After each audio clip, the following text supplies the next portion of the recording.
All right, Myers, I saw this story. I guess this is from October, but then Jason Rantz has it in his piece as well. That Puget Sound could face energy shortages during extreme conditions. Well, this isn't very comforting, knowing as we head into the winter months. What would energy shortages look like? So first off, little known fact, Wicked was originally about me. In terms of energy shortages, this is something that has been coming for some time. Obviously, Washington State has been moving from the system of reliable energy, primarily hydro, but we had coal in Centralia and some natural gas, and then we have some nuclear. And so we've been increasing the amount of wind and solar. So wind and solar is fine, except that during the peak hours from like 4 to 7 p.m., the sun is going down, and wind, at least in the Pacific Northwest, typically blows in the night. So you have this gap when the demand is the largest and the energy from wind and solar is the smallest. And so as you increase the amount of demand, because electric vehicles, home heating, and you increase unreliable sources like wind and solar, you're going to increase the risk of shortages. And that's what we're seeing. So they did the clean climate investment, this idea that we have to be carbon neutral by 2030 in the state of Washington. Yeah. So they want to reduce natural gas. They want to rely on the windmills, which go at about 4% of capacity during the winter. And if hydro is low because of low rainfall, would the state actually ask people to turn down their thermostats, or would we do what they do in California because they followed this same treacherously idiotic path that would be temporary brownouts in the areas? What's the worst case scenario, Todd, that the state of Washington could ask the people to do during the winter months? Well, yeah, the worst case scenario is that you have shortages. And the first thing they do is they look at industrial users and they ask industrial users to cut back before residential users. But in extreme scenarios, you could have a situation where it affects a lot of people. So you mentioned the 4%. There was a study done by utilities looking at how useful wind and solar were during those peak hours.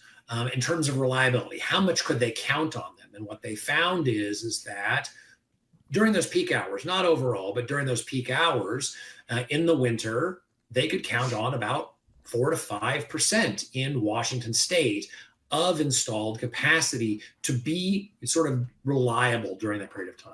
So, you think about it, in order to meet an increasing demand, you have to build a huge amount of new wind and solar to provide electricity during those peak hours. That's why people like the CEO of Puget Sound Energy and other utility executives are saying that we need to build more natural gas. And that runs straight at the law that we have that says we're supposed to be reducing natural gas. So how do you provide an incentive to somebody to take a 30-year risk, right, to invest all this money to build natural gas when you're saying we might, outlaw you in a few years? We need to change that law if we're going to provide that reliable energy that we need. So you're referring to HB, I think it was 1589, which was asking for the banning of natural gas and then the conversion over to electricity, and then somehow being able to help the people that if they do make a change in their house, they can't put natural gas in, they have to put electricity in, but the additional cost for something like that might be cost prohibitive for people. But the state of Washington doesn't understand when things are cost prohibitive, you just raise taxes. I guess the neighbor could just go over and steal something from their neighbor, steal some cash from their neighbor. That's what we do when it comes to what we do in Olympia. So it's interesting that the CEO of Puget Sound Energy was calling for natural gas to be built. How did that was that a lead balloon on something, the reaction to her request? I think reality is starting to seep in, right? Washington State has been very focused on, more wind, more solar. And I think that we've had the luxury of being able to get away with it because hydro is so flexible, right? Yes. We have 60 to 70% of our energy is from hydro, far more than any other state. And it's really cheap and it's really flexible. But at some point, you don't have enough. We're not building new hydro. And so the amount that you have is not enough to cover the gaps in wind and solar. We're starting to reach that. And so what studies are showing is that in just a few years, we're going to be in situations where the what's called loss of load probability, the chance of losing enough electricity increases, where when you have, especially in winter, our energy demand peaks in winter. So, right, it's going to get really cold the next couple of days in the pass and elsewhere.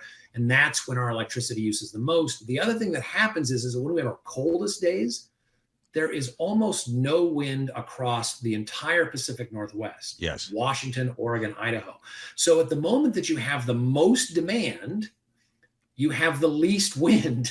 And so what do you do then? Well, you have to use all of the hydro we have, all of the nuclear, and you have to go find natural gas. That's when the situation becomes dire, is during those circumstances. Yeah, so it seems like the piece in the Times that they might have said something like, well, because we didn't get as much rainfall, climate change, we won't have the hydro, so this is going to be a problem. Climate change, because we didn't get the rainfall, so therefore we're going to see these problems. But you mentioned to me prior, we spoke on the radio, I spoke on the phone, that this has been building for 3 years, that this is not just because a shortfall in the amount of rain, it's because we are restricting where we get our energy from. So, by the way, whenever I drive into Ellensburg and I drive past and I see the big windmills, I'm like Don Quixote screaming at them because they just sit there idle. They're not doing anything. And I'm like, there you are. Right?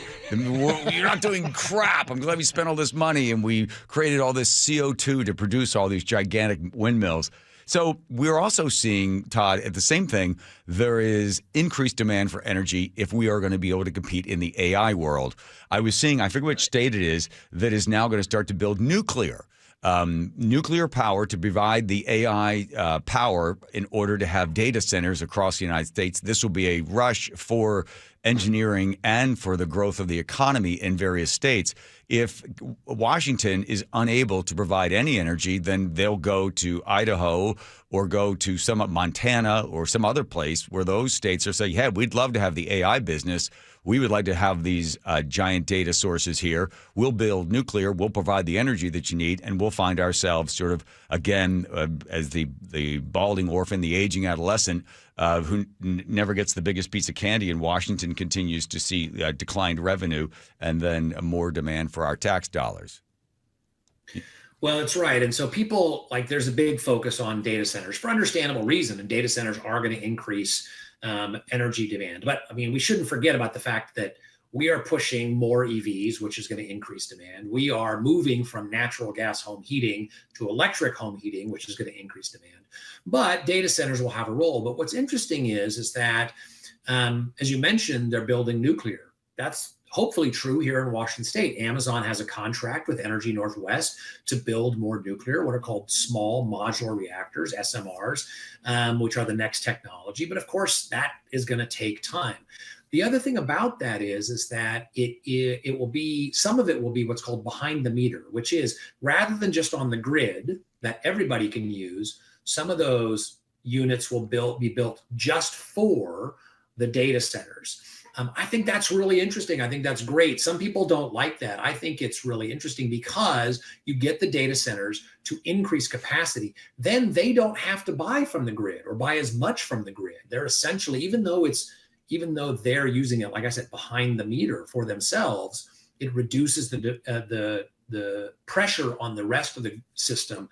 And that's really good news. So a lot is changing very fast. And I think what Washington needs to do is to reduce some of these regulations, create more flexibility so that you can have this innovation while at the same time guaranteeing. Would you also want pigs? Do you want pigs to fly? Because it sounds like you're also advocating for pigs to take flight, because the chances of the folks in Olympia to reduce regulations, you're asking them to reduce regulations, and then also seek alternative means of energy outside of the renewables, which are actually should be referred to as unreliables, because they are unreliable. They should take a small percentage, at great cost to build them, great cost to install them, but overall the output is not enough, I don't think, to justify the additional cost in order to satisfy the zealots that the world is coming to an end 10 years ago. Oh, that was 3 years ago. It was coming to an end.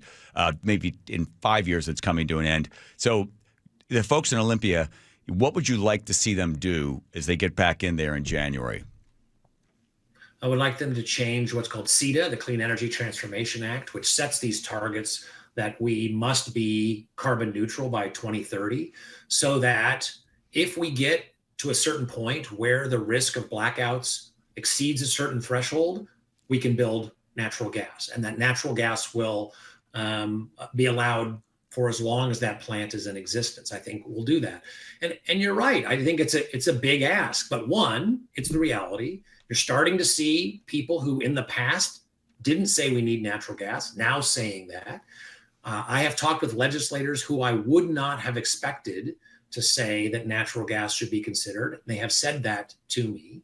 But how would you, if you're Governor Ferguson, how would you like to be the governor when the lights went out? Well, you know, when these things happen, politicians always blame somebody else right. for the consequences of their actions. I'd go to Donald Trump first. I'd blame him first. Yes, of course they're going to. I understand that, but it's still a risk. You don't want to be the governor. You don't want to be the Speaker of the House when the lights go out. And so I do think reality intrudes, not as much as I would like sometimes, but it does. Right, because you look at Gavin Newsom, who wants to be president of the United States. There's been numerous brownouts throughout California, and there's no self-reflection on his part. Wow, that's not true. I mean, he has allowed more natural gas and CO2 emitting energy to come into the state, or for periods of time. So even he has backed off some of those restrictions for the very reason you point out. Right, because we also can go and easily look at Germany and find out the economy of Germany decided they were going to go all in on this green stuff, and then I think it was about a year ago they said this is not working. We can't provide the heat. People are buying wood in order to heat their homes, right? We could go back to Ireland in the 1890s. We could be heating our homes with burning manure. That might be the next big move. By the way, the state of Washington, how are they doing on hitting all of their climate targets? Are we still at zero on all that stuff? Well, once again, we don't know.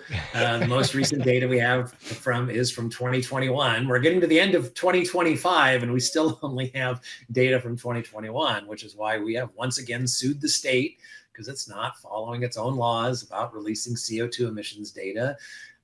We constantly talk about we're leaders, but we're conveniently leaders because we don't tell anybody actually how well we're doing. So, by the way, when the Washington Policy Center sued, what did the judges say that you had no standing on this? You basically said the law says you must release this data. We want the data, and the judge was no, you don't deserve the data, or how did they throw it out? So what the law says is that the Department of Ecology and Department of Commerce must issue a report to the legislature. And so they said, well, are you the legislature, Todd? So no, you are not the legislature. So therefore you don't get it.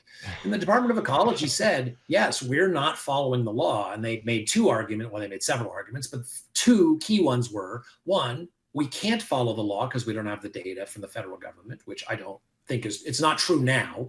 And I'm dubious of whether it was true then. But second, that we didn't have standing. And so the judge said, they agreed with them on standing. So what we did is we now have two legislators who are in fact part of the legislature to join us on our lawsuit. So we refiled the lawsuit, and so we'll see what happens. But again, why do we have to beat the Department of Ecology with a stick to get them to do what they say they want to do, right? They claim that CO2 is an existential crisis and that they want to show that our policies work. And yet, when it comes time to actually show that their policies are working and give the evidence, they don't want to. It doesn't make any sense. Maybe this is just go with me on this one, Todd. It's going to be crazy. Maybe they don't have the evidence that it's working. Maybe. I think that's true, and there's some indication. So there is data. They require companies to report CO2 emissions data. Now, those data they require to be delivered on time. The data, they don't require their own data to be released on time, but we do have data for 2022 and 2023 that are preliminary. But those two pieces of data show that 2021 CO2 emissions went up, and in 2023 CO2 emissions went up again. So what that means is that for the last decade, CO2 emissions in Washington state will have gone up every year except 2020. And again, we constantly brag about what leaders we are, even as our emissions keep going. Oh, no wonder the Earth is getting so hot.